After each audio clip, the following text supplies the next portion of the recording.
Dante, kailan ba inaasahang formal na maihahain sa Korte Suprema ang petisyon kaugnay ng krisis sa liderato sa Senado? Magandang tanghali, Aga. Sa ngayon, actually, naghihintay tayo dito sa labas ng Korte Suprema kung saan inaabangan natin ang pagdating noong petitioner. Hihilingin ng gurong si Barry Tayam sa Korte Suprema na mamagitan sa lumalalang krisis ngayon sa liderato ng Senado. Ang petisyon ay bunsod ng matinding pagtatalo kung legal ba ang naganap na palasahan sa Senado noong June 3 kung saan idineklarang bakante ang lahat ng posisyon sa liderato. Nagsimula ang tensyon noong May 26, 2026 matapos ang isang walkout ng minority bloc dahil sa usapin ng iminumungkahing remote voting na sinasabing paraan para makaboto si Senador Ronald Pato de la Rosa.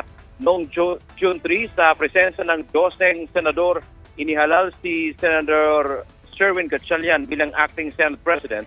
Gayunpaman, mariing tinututulan ni Senador Alan Peter Cayetano at Senator Loren Legarda ang pagbabagong ito at iginigiit na hindi legal ang nangyari.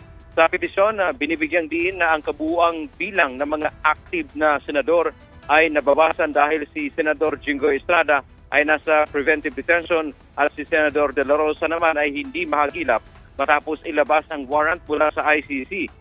Ginamit na pasihan ng petitioner ang doktrina ng kasong Avellino versus Cuenco kung saan ang quorum ay kinalkula base sa mga senador na nasa ilalim ng jurisdiksyon ng kapulungan.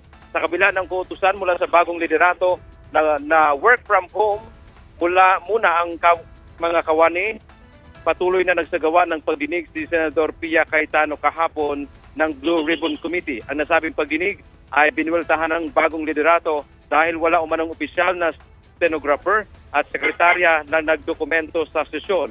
Hiling ni Tayam sa Korte Suprema na maglabas ng definitive ruling upang matigil ang kaguluhan sa pagitan ng dalawang kampo na nag-aagawan sa kapangyarihan upang matiyak na hindi maparalisa ang serbisyo ng Senado para sa bayan. Yan ang ating update mula dito sa Maynila. Balik sa iyo, Aga. Maraming salamat, Dante Amento.